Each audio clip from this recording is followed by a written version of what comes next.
Mark chapter 9, verse 20 through 24. And it reads, "And they brought the boy to Jesus. And when the spirit seized him, it immediately troubled him. And he fell to the ground gasping and foaming.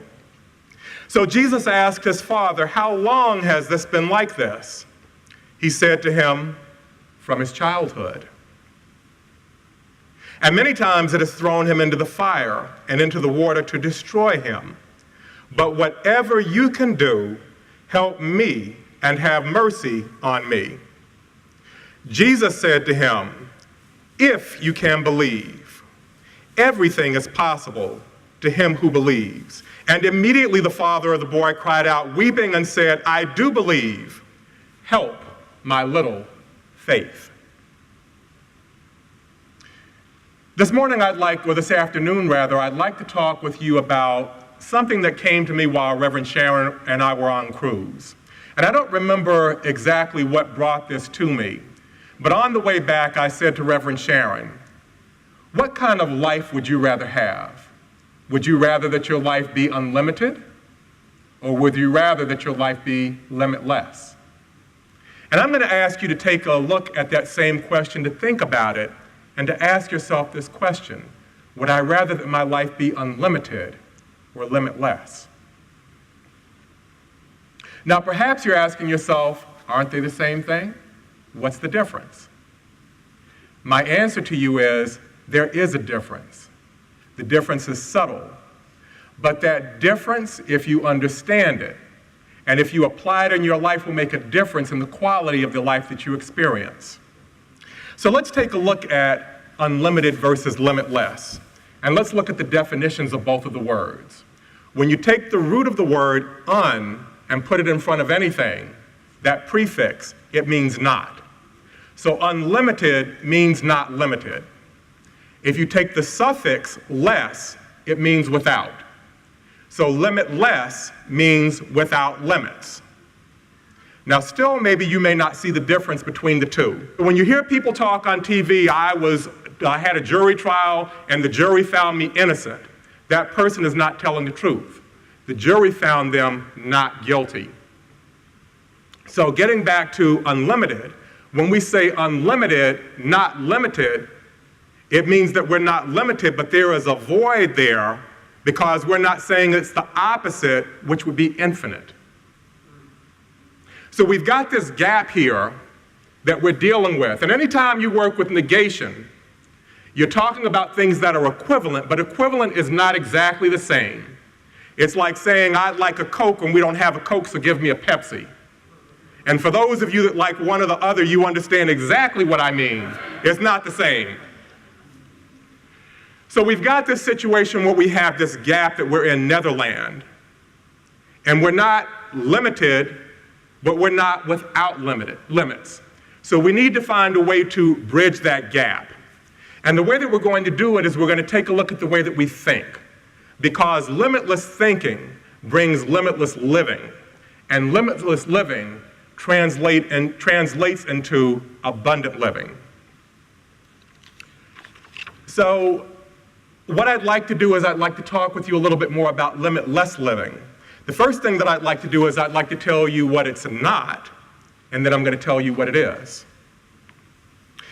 Limitless living is not doing anything or everything that you want to do. Limitless living is not trying to do everything. Limitless living is not trying to be like somebody else and be something that you're not. Limitless living is living and thinking that is free from limitations of circumstance, time, location, and anything that may prevent us from seeing and experiencing truth in the present moment. It has nothing to do with the quantity of your thinking, it's the quality of your thinking. That there are no limitations that prevent you from seeing and experiencing truth. So I'd like to tell you a story to kind of illustrate this. A while back, scientists did an experiment with a barracuda. Now, I don't know if you know what a barracuda looks like, but it's a long fish that's kind of like my arm, long and thin. They're very fast, and they can grow up to 7 feet long. They're predatory fish, and they have teeth that are very sharp. They eat smaller fish. What they did is they took a barracuda and they put them in this huge pool along with a bunch of smaller fish. And the barracuda was able to eat to its heart's content. A fish would pass by, and that quick it would grab it and eat it. And another one, grab it and eat it. They let this go on for a few days. The barracuda got comfortable. Then what they did is they took this huge glass cage and dropped it in around him. Every time that barracuda would see a fish, it would go for it, but it would hit a barrier. It would see another one and hit a barrier. And after a while, the barracuda became frustrated. Its spirit got broken, and it gave up. And when they saw that the barracuda wasn't trying anymore, they removed the glass, and they let the other fish swim freely around the barracuda, right in front of the barracuda's face. But that barracuda starved to death in the midst of a feast because it believed that it could not catch a fish. That's what we call unlimited thinking. The barracuda was no longer limited by the circumstances of the barrier of the glass. It had the potential to be able to eat as many fish as it wanted, but it had become conditioned by its experiences and its thinking that it could not get to them, so it starved to death. InSpirit family, are you starving to death in the midst of a feast, of all the abundance and the plenty that's around you, because you're living an unlimited life instead of being limitless in your thinking, in your living, in your being? Well, if you are, it's time for you to move from being unlimited to being limitless. And the way that you're going to do that is you're going to have to take a look at the way that you think and see the world. So what I want to focus on today is the part of the scripture that says, I believe, help my little faith. Because what this father is saying is, Jesus, I believe what you're telling me, but there's something that's deeper down inside of me that doesn't believe it because I've had this boy with me from the day he was born. And our experience has been that he would have these, they said it was a spirit, but what it was an epileptic fit. The boy would have these epileptic seizures, and it would cause him to fall down and to gasp and to foam at the mouth and to shake and convulse. And it would make him fall into water, and they'd have to be careful so he wouldn't drown or either fall into fire. So the father wanted to believe, but he had the history of this experience that was making it difficult for him to believe. Can any of you relate? Have you had a time in your life that you had things that have gone on in your life that you want to do something different, you believe something different, but somehow you just can't make the leap to get to where you need to be to manifest the good that you want? That all has to do with your consciousness and what's fallen down or what's seeped down into your subconscious mind. And today we're going to take a little bit more of a look at how we can work with these new beliefs that we want to adopt that are going to be for our highest and our greatest good, and how we can use those to replace that programming that we've accumulated over the years. So the first thing I'd like to do is I'd like to start with something that you're very familiar with. I'd like for you to think outside of what? What box? Now see, when you talk about the box is unlimited thinking, because limitless thinking would say, what box? There is no box. Because God is unlimited, God is limitless, and I am made in the image and likeness of God, therefore I am limitless. Say that to yourself, I am limitless. Again, I am limitless. I am limitless. So the first thing that I want you to do, if you think it or you hear anybody say it, you don't have to say it out loud, but if you hear anything about think outside the box, I want you to say either out loud or to yourself, what box? As a matter of fact, I'm going to test you. I may bring up that phrase a couple of times while we're having this lesson today, and when I say think outside the box, you're going to say what? Think outside the box? All right then. So we're starting with the box. The box is our limiting beliefs. Thank you. Trying to see if you're awake here. Our limiting beliefs. The box is that thing that we put around ourselves that's not reality, it's circumstances. It's our thinking, it's the limitations that we have placed upon ourselves that are built on circumstances, time, and location, but have absolutely nothing to do with truth. So what we want to do is take a look at how we got to where we are with our beliefs and what we can do about them. Perhaps you've had experiences with your family when you were growing up, where you did something and you were scolded for it and say, "Oh, you're so stupid. You can't do anything right." Or maybe you wanted to get up in front of a group of people when you were in school to talk, and you forgot your line and your classmates laughed at you, and you decided that you weren't going to be a good speaker. What's the cause of this? The cause is that we become fearful of being hurt. Our egos can't handle it. We're looking for ways to protect ourselves from the hurt, from the humiliation, and all of the other emotions that we have experienced when things have not gone the way that we have wanted them to go. So now, aside from thinking outside the box, oh, come on, y'all can do better than that. Aside from thinking outside the box, we need to learn how to love ourselves. We need to learn how to accept ourselves, because the biggest limitation that you can have is believing that you are not loved. Each and every one of you is a spiritual being, made in the image and according to the likeness of absolute truth, absolute love. And if you're made in the image of love, then you are love. And the only thing that's keeping you from doing that is a limiting belief that you are not worthy. Say to yourself, "I am worthy. I love and accept myself just the way I am. I have value simply because I am."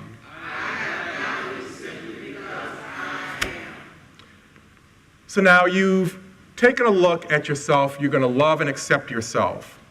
The next step toward us doing truly limitless thinking is to take 100% responsibility for everything that happens in our lives. 100%. And you may say to me, "Well, Reverend Terry, I can't be responsible for everything that happens in my life.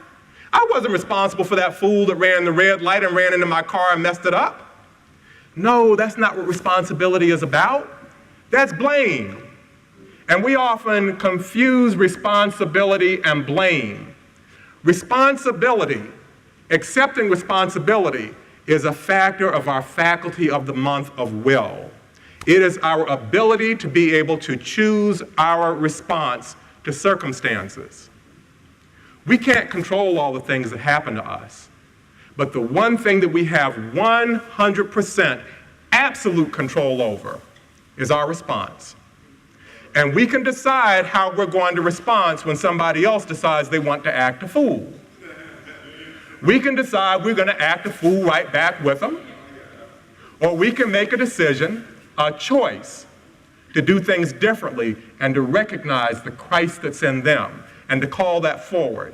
And if it's not coming forward fast enough, we can choose to get out of their way. But we don't have to have a conditioned response, which is what comes out of us having unlimited thinking, because unlimited thinking, again, is not covering that gap between limitless and being limited. The next thing is that we need to become comfortable with being uncomfortable. That's the only way that we're going to be able to face up to those things that we've been avoiding that have been causing us pain. And when you boil it down, it's a very ugly four-letter word that begins with an F. Fear. False evidence appearing real. That false evidence appearing real is what's holding you back from having a limitless life. And we want to change our belief system so that we are not subject to fear. We are not subject to circumstances. But rather, we choose our response to whatever it is that happens to us, and we choose it from a position of truth. We choose it as a response to truth. We don't worry about blame and whose fault it is. We keep our eyes fixed on what we want to accomplish. Doesn't mean that we don't hold people, including ourselves, responsible and accountable. But rather than dwell on what we don't want, we keep our eyes focused on the target, on the goal, on the prize, and how we're going to get there.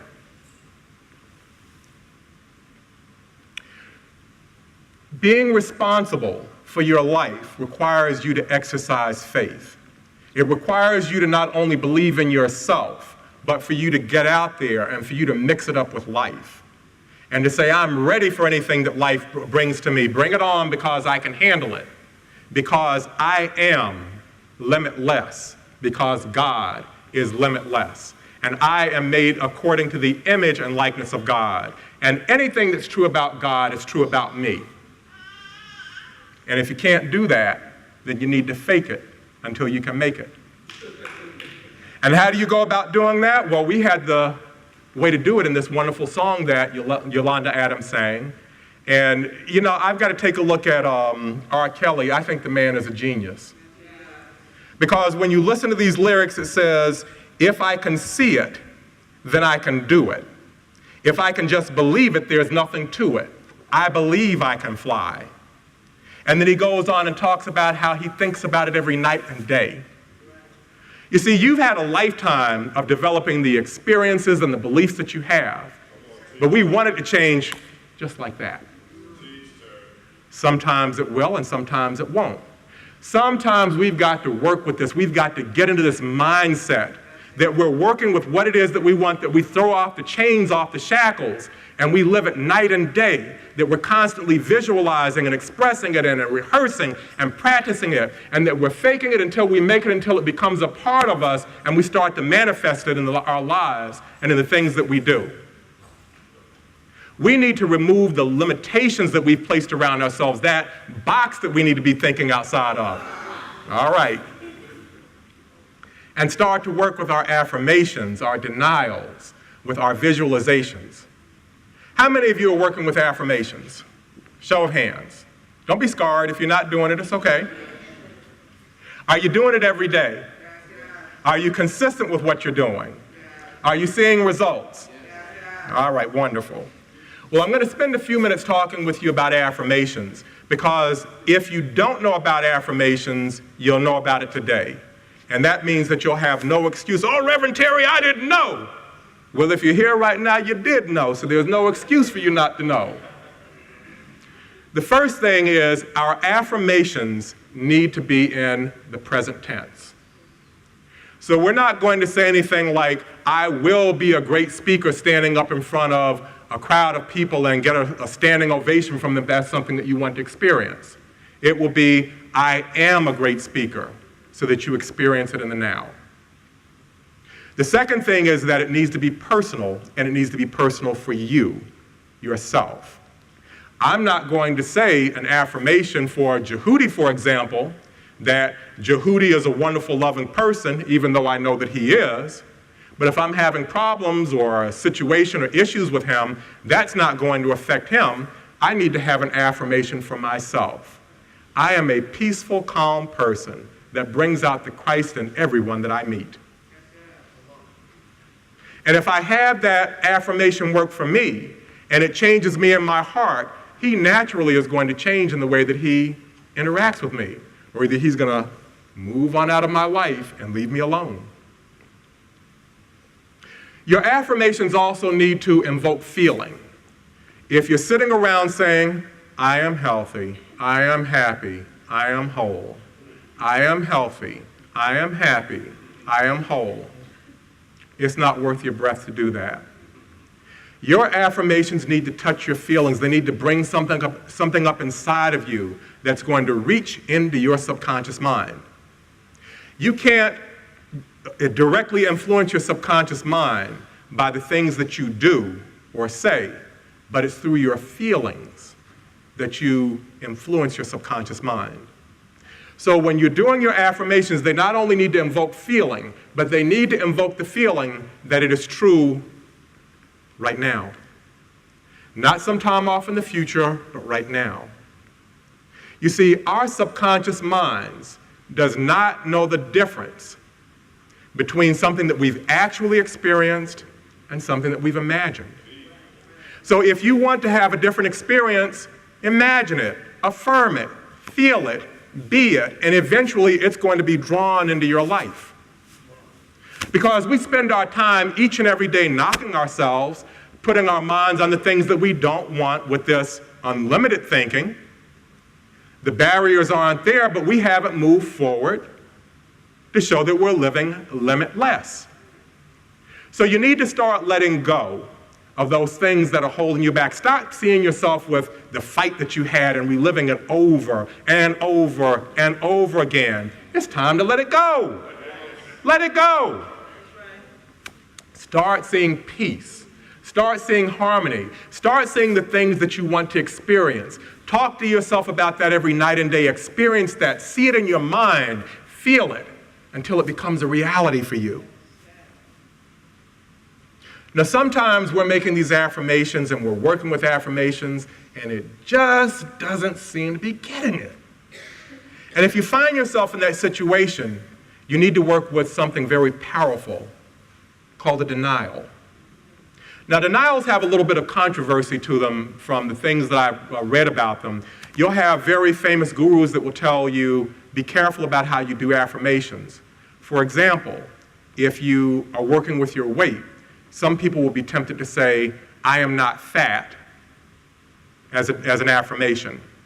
You never want to do an affirmation with the word not and I am with it, because the not, your subconscious mind does not hear that. It picks up the rest of it. Your denials, however, need to be about circumstances and the things that have nothing to do with truth. So if you're going to perhaps do a denial about your weight, you might say something along the lines of, the number on the scale does not define me. I am healthy, trim, and fit. Which brings up another thing about denials. Denials erase things and they create a vacuum. And a vacuum must be filled immediately, because if you don't, it's going to suck that same thing right back in. So your denials always needs to be followed up with an affirmation, because it's kind of like unlimited. You've negated the limited, but you haven't said what you are. You've done a denial of limitation, but you have not put limitless in its place. Your denials need to work on, as I said, things that are circumstances, things that have nothing to do with truth. Those are the things that you deny, and you deny that they have any power over you. And that doesn't mean that these things are going to dissolve just like that. But what it means is that you have in your consciousness an openness, a willingness to be able to find the solution, to be open to your intuition, to have spirit lead you to where you need to be. Because you're not focused on the circumstances, but you're focused on the results.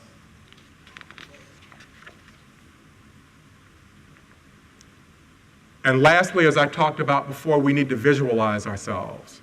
We need to take time every day to be quiet, to sit aside and to visualize our goals. Visualize ourselves doing the things that we need to do to accomplish our goals. Visualize our goals as being complete. Let's say, for the sake of example, that you would like to buy what's a car you'd like to have, Jehudi, that you don't have already? A Bugatti? What's that? A Bentley. Okay. So for Minister Jehudi, he'd like to have a Bentley. Maybe he would say something along the lines of, I am joyfully and wonderfully driving down the highway in my Bentley with the hood down and the hair won't be blowing, the wind won't be blowing through his hair, but you get the idea. I'm sorry, brother. It just came up like that.